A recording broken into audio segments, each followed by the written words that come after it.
Making a good YouTube video is a solid investment in your business. If it's done right, it'll drive qualified traffic and leads into your business. The YouTube video becomes like having an employee on autopilot out there selling for you 24 hours a day. And if the content is good, it's an investment that'll pay dividends for years to come. So keep watching while I give you the formula for how to promote your business on YouTube.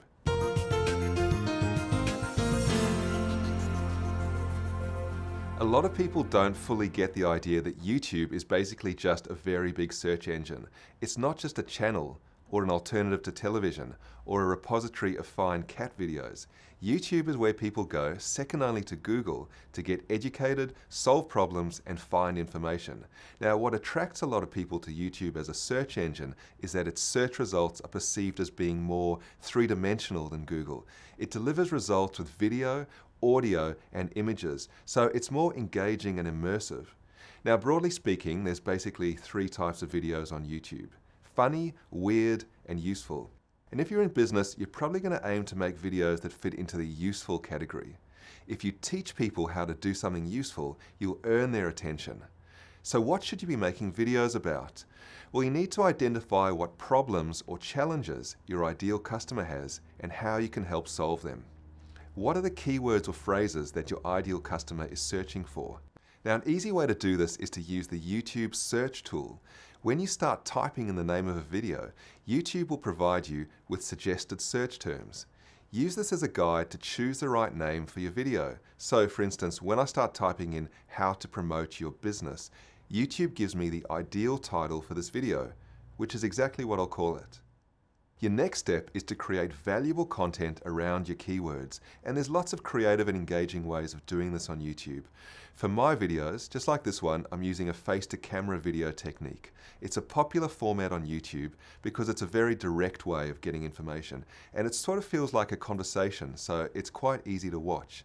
The most important thing about your video is to make valuable content rather than a sales pitch.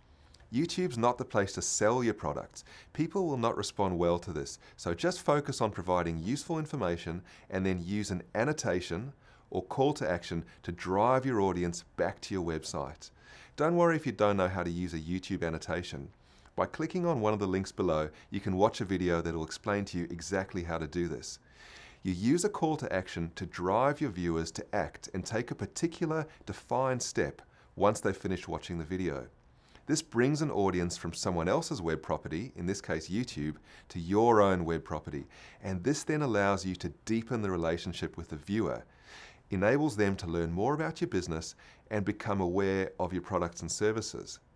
So the most common calls to action are things like ask them to like the video, ask them to subscribe to your channel, ask them to share the video with their friends, to add comments to the video, and of course, importantly, drive them back to your website or blog.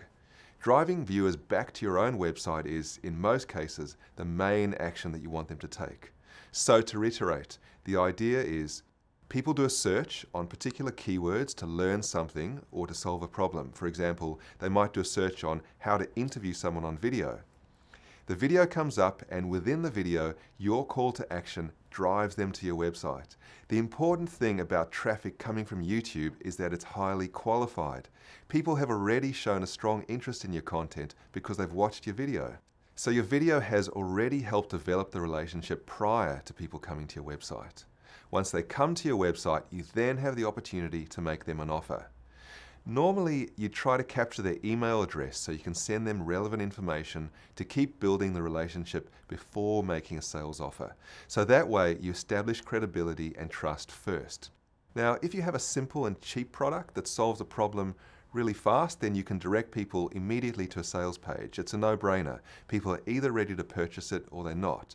But if you're selling a higher priced item or something more complex that requires your audience to be more persuaded about the value of the product, or if your market needs more warming up before they buy, then the best thing to do is to capture their contact information. And you can do this on your website. Perhaps you have a sign-up form on the homepage or on your blog. Or you might use what's called a lead capture or squeeze page, which is designed around capturing email addresses. So why should people give you their email address? Usually it's because you offer them something valuable and relevant in exchange. For example, a white paper or a how-to guide, or a series of email or video tips around the reason that brought them to the site in the first place. And so, as your audience consumes your content, it deepens the relationship, helps position you as the expert, and provides evidence over time as to why you are the person or company to help solve their challenge.